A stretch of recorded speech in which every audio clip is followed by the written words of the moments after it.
Hello everybody, welcome to your EFL Championship round 36 hot takes where Leeds stumble and the title race closes up just a little bit. Coventry keep on keeping on in the playoff race and Derby finally get a win down at the bottom of the table, but will it all be a little bit too little, too late, too early? You know what I mean. Get involved in the comments if you have watched or particularly if you have been at one of the EFL Championship round 36 games. We are, as ever, going to start at the top of the table where we thought things had taken a pretty decisive swing in favour of Leeds United. Those dramatic back-to-back victories against Sunderland and Sheffield United in those head-to-heads. Coming from behind, late winners, all of that stuff had put Leeds in a very, very strong position. However, we have had a 5-point swing over the past two games, and it is a 5-point swing involving all three of their challengers. Leeds drawing at West Brom, and today they have lost at Portsmouth, whilst Sheffield United, Burnley and Sunderland have all won their past two games, which leaves us at the top of the table. Leeds, 76. Sheffield United, 76. Burnley, 74, and Sunderland, they're 6 points back, but you cannot ignore the fact that Sunderland have taken 5 points out of Leeds, as have the other two challengers up at the top of the table. It was classic, what would you call it? Classic title race, high pressure. Leeds had to go last, knowing that everybody had won. They got to go down to Pompey, who have been very, very good at home. Pompey now 9 wins in 12 at Fratton, by the way, extremely good at home. I know we're framing this looking at the top of the table, but we'll talk a bit at the bottom when we talk about that win for Derby. Pompey don't really appear to be involved in any relegation conversation. We'll get to that, or the lack of Pompey being mentioned therein. But Leeds going last, the pressure was on. I think we'll probably get some Leeds fans in the comments point to a penalty call in the first half that could have gone their way and didn't. I think in the interest of balance, if you are going to point at that, I think there probably needs to be some fingers pointed at Joel Piroe, bless him, who I like a lot, who should have scored at least 2 goals in this game, missed his chances. And it's a really bad goal to concede, isn't it? Left back just hoofs the ball over the top. Defender lets Big Bishop run off the back of him, wants the keeper to come. Neither of them kind of do either or. Both of them leave it to each other in short, and Bishop nicks in and gets the only goal for Pompey. So yes, penalty calls that you don't get are annoying, but did you control the controllables to win the game in spite of stuff like that? You may not think you have to, but you have to. You know the deal here. And it's a little stumble from Leeds. And I know there's this whole ambient sense of anxiety around the Leeds United fan base each and every season, not just based on last season, but this is decades old, this type of thing.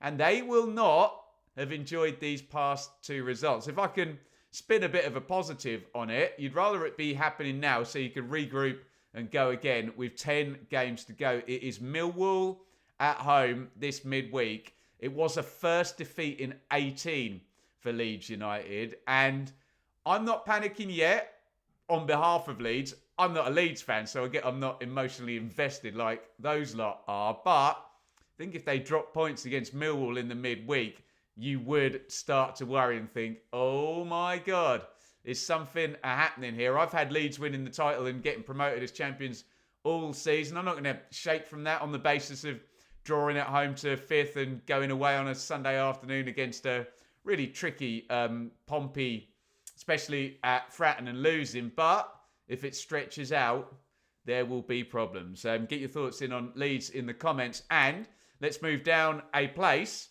on goal difference. I know we're going to get a lot of people talking about points deductions and now the fact that Sheffield United would be above and, you know, whatever win you can get, they now have the higher points projection. If we're projecting how things are going to end, it's going to be 3 ungodly high totals there for Leeds, Sheffield United and Burnley. Sheffield United did it again. They're very resilient, Sheffield United, aren't they? 9 wins in 11. They always bounce back from defeat really, really well. Back-to-back wins since they lost the Leeds game.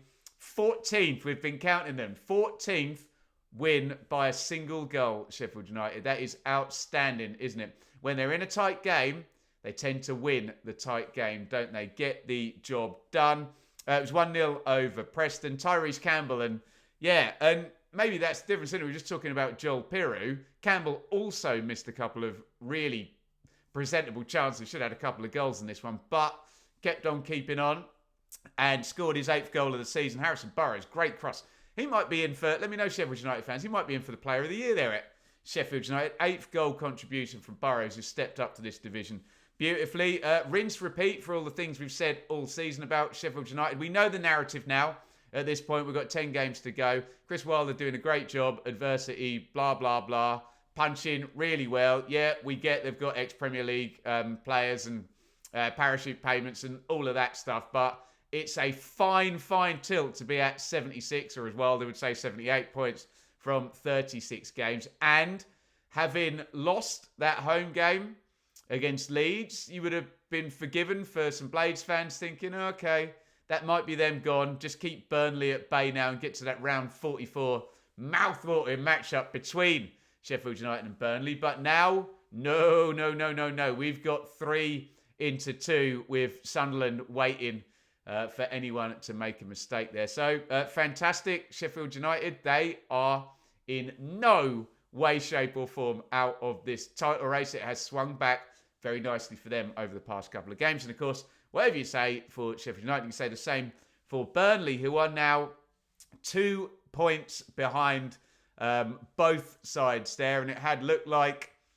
two from Sheffield United and Burnley to take second place, with Leeds going ahead to win the title. Again, that has all changed in the space of a couple of games with that 5-point swing. Things move fast in the Championship. Burnley moved fast yesterday. 4-0 win over Luton Town. Again, red card in this one. I think Naismith got booked twice, didn't he? And I think it was 0-0 when he got the second yellow, and Burnley just went on and stretched out. And Burnley are a team, they just control games, don't they? Just very hard to play against and to score against. 26th clean sheet of the season. You don't want to play them with 11 men, let alone 10 men. And they swept all before them and took Luton, who are down in 23rd in the table, to the cleaners in the end. Lyle Foster scored a goal.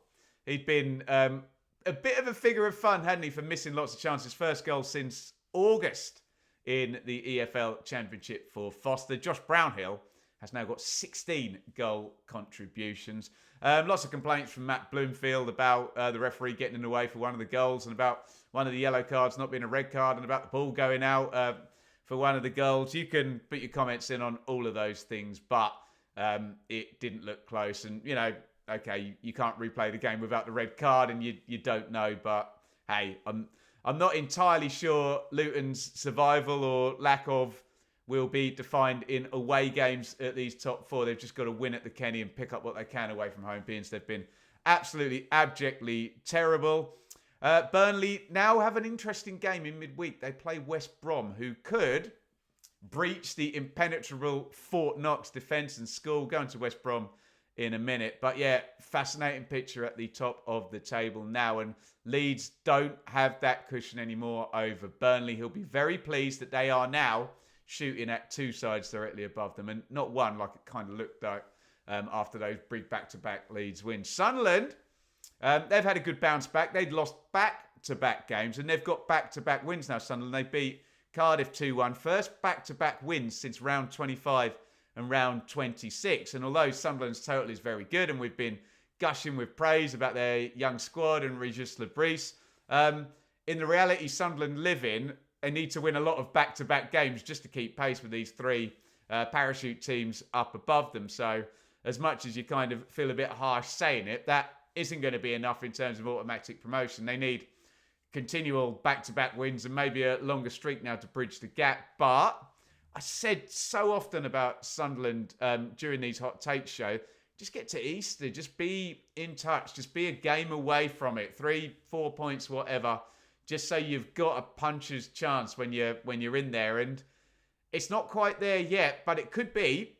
within one of those teams. And I suppose Leeds and Sunderland fans will all be looking at that head-to-head on round 44, where they're going to think they're going to make some points up if they are in touch at that point. Mayenda, he came in and scored again, back-to-back starts and goals. Sunderland fans, Mattheson, we had him down as a very fine goalkeeper, a young keeper, developing loads of appearances and, a kind of big value attached to him, obviously, as you're going to get with a keeper that age operating at the level of football Mattheson is. But it does feel like he's been a bit spooked now from a few mistakes and another not very good attempt to grab a cross resulted in the Cardiff goal. But Mepham got the winner for Sunderland, who now play Preston at home. And then, how about this? They go to Coventry, who we're going to talk about. The informed team in world football at the moment. Coventry, I jest, but they must be the informed team in most leagues, aren't they? We'll get to them in a second. Get your thoughts in on the title race. We've got a title race back now with 3 teams in it. I don't know, you tell me. Leeds 76, Sheffield United 76, Burnley 74, Sunderland 68, 10 to play. By the way, check out the video we put up the other day looking at the run-ins for everybody. Obviously, the data's now 1 game out of date, but you can still get a pretty good read on what's going to be happening between now and the end of the season in terms of fixtures.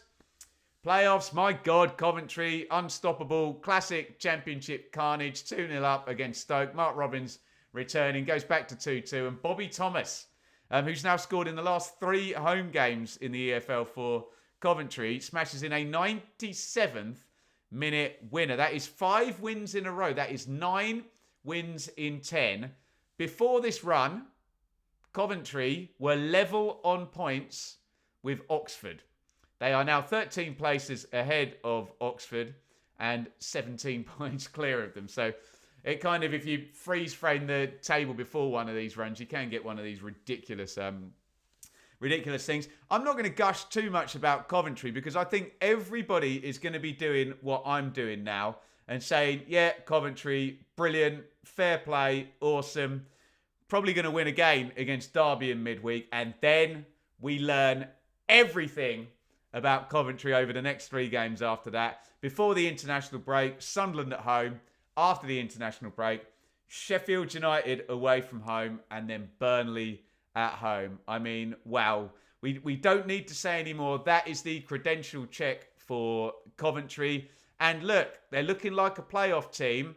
And yeah, you can say, oh, Ben, it's not totally relevant because they're the title race teams. But 2 of them, we're not counting Leeds, obviously. So possibly, highly probably, 2 of them are going to be in the playoffs. And you might have to go ahead and beat them over 180 or 90 minutes in a Wembley final. So it is very relevant if you fast forward ahead to the post-season knockout football in May. But yeah, fair play, Coventry. Astonishing run of form. And West Brom won 1-0.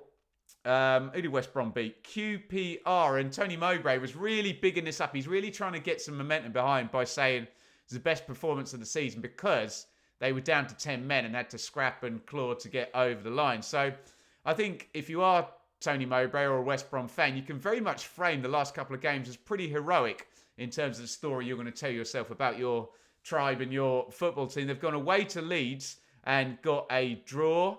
Before that, they got a win against Oxford as well. So it's 8 points across 4 games now.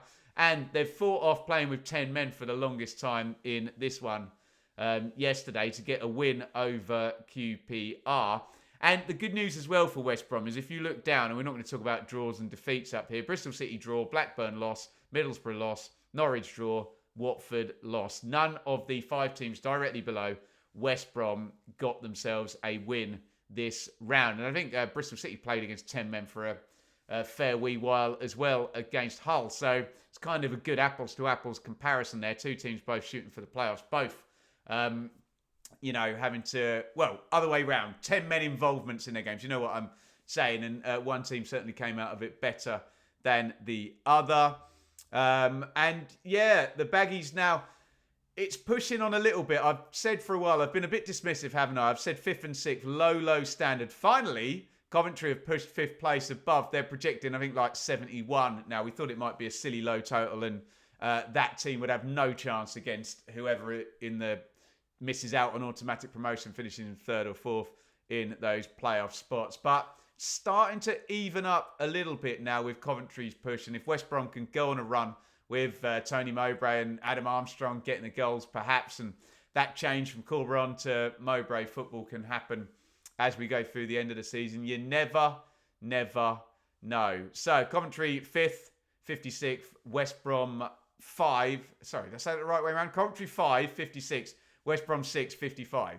That's quite difficult to say when you think about it. So you should hit the thumbs up button on the video below for my beautiful, terrible elocution of terrible reading numbers out. Let's try and whiz this forward now. We've got wins for Millwall and Sheffield Wednesday. They're in 12th and 13th. They both needed a bounce back win. They're both on 48 points. Shoot me down, Millwall and Wednesday fans. I'm framing these as mid-table teams that are too far off to make a playoff tilt. But come back to me in 3 games' time if they've won the next 2 or, scored 7 points from the next 3 when we're at the... we'll have to be the other side of the international break for that. But you know what I'm saying. I'll reserve judgment. I'll happily change my mind. But I'm not seeing it right now. Just with the consistency, really. Millwall, second win in 3, though. But when you talk about... And I know I always say I hate what I call league table pundits, where you think the only information they've got is the league table, which is literally the least information you could have to talk about teams. And there are fans waiting to hear about their team who need better than that. But I'm going to do a bit of league table punditry because I love it when it turns out that a team has an even number in 1 drawn and lost, because it's the most obvious sign of a middling, inconsistent team. Well, you could say it's very inconsistent, actually, or consistent across the 12s. 1 12, drawn 12, lost 12, Millwall. Coburn, could he shoot them up into the playoffs? He's got winners in both of those games. The acid test, though, or the trouble here for Millwall is they've got a good win here, a comeback win. They go to Leeds in midweek. Not what you want. And a wounded animal in Leeds as well. They did go there and win in the FA Cup, but the Leeds side they will face on is it Tuesday or Wednesday? I can't remember. In midweek. Must be Wednesday if Leeds played Sunday. Mustn't it? Will be very different than the one in the FA Cup. Sheffield Wednesday. We put I had a short for Sheffield Wednesday from the predictions, and I'd kind of framed it, Will, Sheffield Wednesday and their slump, because they'd had 4 defeats in 5. Yes, they did. Handsome winners, 3-0 down at Plymouth. We'll talk about relegation in a minute when we talk about Derby's win. Back to 3 straight defeats. By the way, away from home, only Sheffield United and Burnley have more away wins in the EFL Championship this season than Sheffield Wednesday. Let that sink in. If they'd been equally good at home, we'd definitely be talking about a top 6 side here for Sheffield Wednesday. So a bit of an interesting quirk there, because you always assume that Hillsborough, is a, vaunted historic stadium there that you'd think teams would find it hard to go to, and that Wednesday would be able to leverage into some really good home form, but not quite working out that way, is it? Get your thoughts in on Millwall, Sheffield Wednesday, Coventry, West Brom. They're the winners, kind of in the playoff places and, mid-table really, or the playoff challenge. I think it's stretched out a little bit, hasn't it? Let's move on. He says, what does this always break on me every week? Now, I wonder if I click that button, will it work? No, I'm going to have to go like that, and you can see a horrible gap. There we go. Right, finally, we've got Swansea and Derby to talk about. Wins for both of them. Swansea 1, Middlesbrough 0. And we don't like seeing managers get sacked, but this has worked, hasn't it? Sacking Luke Williams. Alan Sheehan's come in, 7 points in 3, has taken Swansea to 44 points. So any possibility of that, horror of, you lose 6 in 8 and draw the other 2 and you're really in danger of going down. Doesn't look like it's going to happen. 44 points now. They win another game, draw another game. In the last 10, they've got 48. Surely, as we're going to go on to talk about Derby and the points total for 22nd at the moment, that's going to be enough. Maybe we can lower our sights a little bit from a couple of weeks ago. Iain, first goal for the South Korean in English football. Great strike as well. Whip that one in the corner. Watford and Burnley coming up for Swansea to round out the 3-game week. Most importantly, though, they got up to 44, 46, 48, whatever's going to keep you safe. Find yourself a new manager, Swansea, and go again, because it's been a little bit of a horrible death by 1,000 cuts under this ownership for Swansea, where it's just kind of drifting, and you're thinking, where is this going to go in the fullness of time. They got relegated 2018, I think, Swansea. Is there a bit of stagnation going on there after Graham Potter played lovely football and finished like 11th, and then Steve Cooper missed out in the playoffs twice? No danger of them troubling the playoffs since, really, is there? Derby. Well, there's good news and bad news, Derby fans. The good news is you got the first win in 14. First win for John Eustace, 2-1 over Blackburn, his former club. By the way, Swansea beat Middlesbrough 1-0. Quick mention of Middlesbrough, who, having had that losing streak, won back-to-back games, then lose again. They are so inconsistent. They can't get in the playoffs like that, can they, Middlesbrough? Anyway, get comments in on Middlesbrough. I must mention them. Else I'll get in trouble from the Middlesbrough fans. Anyway, back to Derby. Eustace beating his old club, Blackburn, 2-1. I don't know. I don't want to rain on your parade, Derby fans. Did it feel like a bit of an outliery one where they got amongst it against the manager's former club and scored a couple of early goals and rode it out? I don't know. It's a great win nonetheless, but how viable? And then when I listened to Eustace at the end of the game and he reeled off the injury list, oh my God. And he's talking about Jake Buxton coming up and bringing youth players up to bulk out the squad and which ones can he use. It doesn't sound ideal for Eustace when he's trying to push the fight against relegation. And we always look at the point per game as a great barometer, and it's been this way for a little while, hasn't it? Cardiff above the line. They are at a point per game, 36 from 36. So is Stoke as well now after the defeat against Coventry yesterday. Derby, Luton and Plymouth are below it, aren't they? And look, we're 10 games to go. If Derby want, say, 47 or 48 points, we need to score 16 from the last 10. That's 1.6, and they are below 1 for the season over the last 10 games. We have seen it happen. Everyone throws up the idea that there's a spike in points from the teams at the bottom and mid-table goes on the beach. Fine, do whatever numbers and data you can on that. But it's difficult to see at the moment, especially with the injuries at Derby. Quick mention for Plymouth as well. They're at the bottom of the table. They had some good results, haven't they, under Muslik since he arrived there, but on the back of losing 3-0 at home to Sheffield Wednesday. It doesn't look great for the bottom three as things stand, does it? I know that's stating the bleeding obvious when you're in the bottom three under a point per game with 10 games to go. I still maintain the Luton squad could do something, but it's just not happening yet. Get your thoughts in, Derby fans, on the relegation picture, and can you build anything off a win in the way you won, and given all of those injuries? I don't know. It feels like good news and more bad news and a bit more bad news on top of it, really, which I don't like to say to the poor Derby fans, but you've got to tell the truth on these videos, haven't you? Speaking of which, let's tell the truth and say we are going to round out. I'm absolutely knackered. I had to work late. I hope you're okay with me saving the hot takes video today until after Leeds played. It felt like it was the big story with the pressure on, and it turned out to be that way. Get in the comments with your hot takes. Are Leeds stumbling at the top and letting the others back in? Is that going to keep happening? Talk to me about the playoff spots. Coventry and West Brom right now look good, don't they? Can anyone usurp them? Will we see a fall off, especially given the difficult fixtures Coventry have coming up either side of the international break? And is anything at all going to happen at the bottom? Can any of the bottom three get out? It's not feeling great for that to happen, even in spite of Derby's win with all of those injuries going on. Get involved. We'll be back with Sam Parkin with the latest round of championship predictions tomorrow. For the midweek round, we should be here for a watch along on Tuesday as well. I've got a busy week with other stuff coming up, but we will try and get you a video per day coming out. Thank you, everybody, for the support. And yeah, fill the comments with your views on the ever chaotic championship promotion picture.